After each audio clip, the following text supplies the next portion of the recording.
What's up? Welcome back. I'm John Stark from ActTheMovieGuy.com, your favorite blind film critic. And today, we're going to talk about The Fabulous Four. This is a film that has audio description from the Media Access Group. It's distributed by Bleeker Street. You can currently catch it on VOD. And yeah, let's talk about it. So this is another one of those, let's find a whole bunch of female actresses who are phenomenal and let's put them in a script that was written by AI and see what happens. So I don't know that this script was technically written by AI, but it could have been. We already had one of these this year. It was called Summer Camp, and that one was atrocious. This is actually better than that. I'll move this up to sort of like in the same pantheon as like Book Club and those movies, but still not great. Like, I remember back in the day when we had like the First Wives Club. I legitimately love that movie, and I think it's actually a good movie. And the funny thing is, it actually stars one of the people from this movie, Bette Midler. And I think the people who are trying to make these movies nowadays could really stand to take a look at what made something like the First Wives Club work back in the day, because that was already, that's a 90s film, and they were already showing those three ladies as aging, right? They were already older, being replaced by newer models, and it was funny and it worked, and everybody was highlighted in the kind of way that actually has turned First Wives Club into a hit that has lasted. You know what I'm saying? Like, it has actually stood that this one is not going to stand the test of time. Summer Camp won't stand the test of time. No one's going to remember these films. So,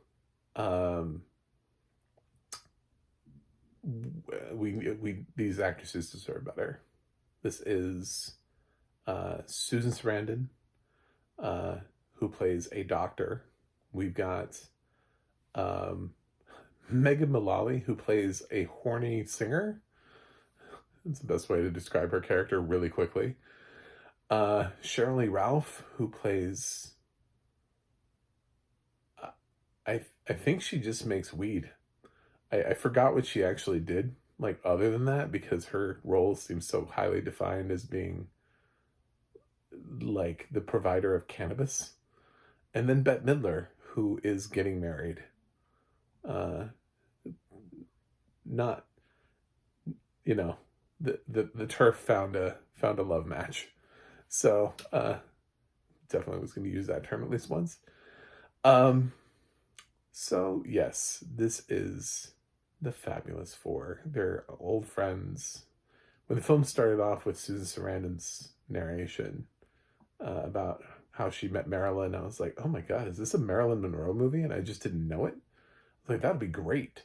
It's not. The character just happens to be named Marilyn. But they say it with such reverence that it matters. Like, I remember Marilyn. It's like, oh wow, I remember her too. She was great back in the day, like classic actress. Nope, not that Marilyn. Nope, it's just Bette Midler, who's at the top of the film is trying to get her husband's ashes sent off, distributed. She's going down to Key West, and then I don't know, within like a hot second, she's like telling everybody that she's getting married, and you're like, what just happened in this film? Like, who is he? Didn't he just die? Were you cheating? Like, what is happening in this film? So she's like, I need my girls to come down to be my bridesmaids. And so she invites Megan and Sheryl, but she's had a long-standing feud with Susan Sarandon, which plays out over the course of the film. It's one of the more interesting things about the film is these two characters clash. And they go down and have adventures that they put people, they're like, oh, what would be funny to see older women doing? Let's do that. So, and everybody sort of has like their thing. So of course, like there was one point where Susan Sarandon is just downing weed gummies like they're actual gummies. And I'm like, she would be dead. She would be so high. Like, there are people who don't even eat like one full gummy because they're so strong. And like the audio description was like, she's eating like handfuls. I'm like, oh my God. Oh my God. And then like somehow she's functional. Like they kind of give her like a little bit of like she's tripping a little bit. But she still is somehow not like passed out. Do you know what I'm saying? She's eating like handfuls of weed gummies. Anyway, so yeah, and that scene plays out. Anyway, there's a lot of scenes here that play out.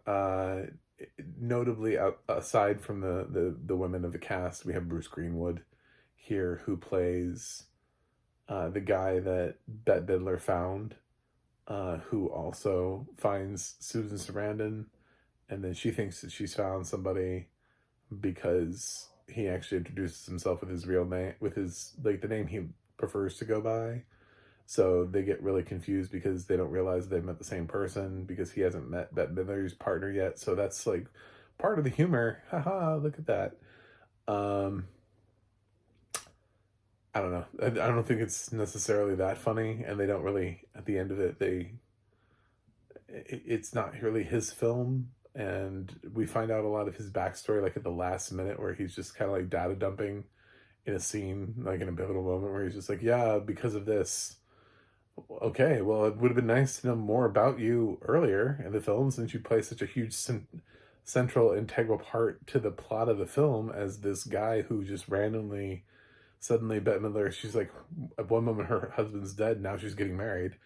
Would be nice, but it's not necessarily written very well, but it's a hell of a lot better than summer camp. These women also work better together. They seem to have better chemistry. I would say the directing and the writing is marginally better than summer camp, which was just sort of like a low point for films of this ilk. So this feels like, I don't know, like the book club sequel. And the Supremes at Earl's All You Can Eat was about like this, where you didn't get a lot of explanation or backstory. Sometimes people just appeared in people's lives and you're like, what? So it's not necessarily the best film, but you could do worse, because I have done worse this year with this genre. So yeah, that's about it. The performances, I feel like everybody showed up, which is good, because sometimes every once in a while with these films, you feel like somebody's just kind of like going through the motions, and they're like, well, I'm getting paid, so I don't care, whatever. Give me that paycheck. I don't really want to be here. Like, you can tell. I kind of thought summer camp, everybody showed up for the most part. It just like nobody knew what they were doing with the film, or like how to make that a decent film, or how to make it make any sense. But so, not to besmirch the acting in that film either, because I felt like everybody attempted something. Here, I really feel like these ladies attempted to have chemistry and feel like that they were four friends with a backstory and with a life. Susan and Bette bitching is one of the more entertaining things in the film. And I don't know, there's not really much to this film. It's made obviously targeting a certain demographic. You could look at me and be like, well, you're not that demographic, and I would be like, one of my favorite films is The First Wives Club. So touche, back to you, sir. That's not what touche means, but right back at you. I love Something's Gotta Give. There are films in my box, like in my box of ooh, I really love that film, or I love that film, I love It's Complicated.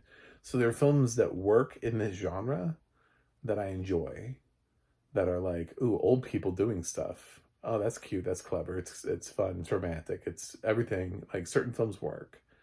And then we have films that seem to just be like, well, what happens when we just get some recognizable faces and throw them together and then vomit it out on the audience? Let's see what that's like in 80 for Brady and Book Club and stuff like that. Well, this is in that field where it's like, I don't know that anybody really cares. These actresses just happen to be getting work. They all deserve better, though. Everybody who's in this film, everybody who's in the book club franchise, everybody who's in 80 for Brady, everybody who was in Summer Camp, uh, everybody. There was a film last year with like Richard Gere and Diane Keaton, and Susan Sarandon, and who's the fourth person? I can't remember the name of the film, but that film is awful. From the director of from the guy who brought us Boy Meets World. It was his directorial debut. That was terrible. It should have been better. These films have terrific acting in them, terrific actors, like actors that if somebody came to me and they were like, here are four talented actors, and they all want to work with you, I'd be like, oh my God, I have to make this work. Like we have to make this, the script has to be flawless. Like I would spend so much time because I would feel like the reverence coming from this talent that I've been asked to work with. And I would try so hard to make everything and to not just, not make it seem like it's a fart in the wind. And I feel like so many times now we're just like, well, the old people don't care. They just like to work. So farts in the wind and then varying levels. This is not as silent but deadly. It's just more like this is a safe one. It got let out. Nobody smelled it. Still a fart though. It's a weird review. I want that to be on Rotten Tomatoes. It's a fart. It's a fart, but not a smelly one. not a stinky one. Yeah, so that's the Fabulous Four. Anyway, I didn't like the audio description to this. I don't like. I think I could have gotten more. It's weird because it's Media Access Group, and I usually do like the audio description. But there's something about this woman's voice that was driving me insane. Slowly, I don't know what it is, but she made me really uncomfortable. It was very. I don't know. I really I cannot put like my thumb on. I don't know what it was about it, but it was almost unnerving. Like there was something about the tone in the voice that was very much like, I can't believe I'm fucking doing this. Like it had a little bit of this to it. Like, God, this movie. Almost like it's the tone that I would imagine if you hired a transgender voice actress to narrate a Bette Midler film. That is what I would imagine would get. They'd be like, God damn it, I can't do this film. Fucking turf. Anyway, yeah, so it's a shame. I like Bette Midler as an actress. She just has terrible life values, views on life, on people, and what they can and can't do with their life. So, Fabulous Four. That has absolutely nothing to do, because I wouldn't tank a movie with the other three actresses that I like just because I don't like Bette Midler. I don't believe in doing that, which is why I still review films with people who are canceled, because it's like, yeah, 100 other people worked on this film. One person is bad. Everyone else, like, we deserve to talk about the directing with those films and the script and score, and well, the directing here is, it's like Netflix original. Honestly, if this person was the director of Mother of the Bride with Brooke Shields, I would not be surprised. Like, that would not surprise me at all. It's about that level. So it's not like the worst directing I've ever seen. I think Summer Camp is definitely far worse directed of a film. The script is about the same. It feels like could be written by the same people who are writing Emily in Paris. maybe, you know, I mean, there's not really, I wouldn't say that show's whip smart. So, it has moments. Well, this has moments too. There were moments in this that worked for me.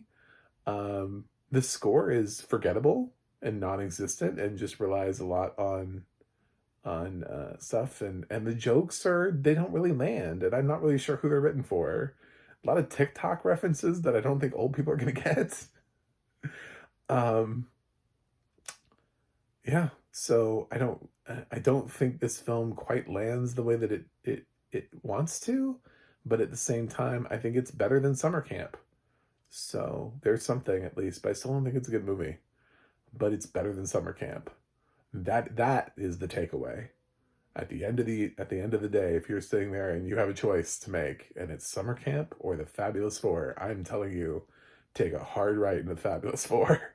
Just pedal and metal, drive straight in, go in. Do not turn left and go to Summer Camp. So I'm gonna give The Fabulous Four a C minus, which is higher than I gave Summer Camp. I don't know, give it from like a D. So, yeah, not great. Still rotten. But anyway, thanks for watching. Thanks for subscribing. I'll see you guys on the other side.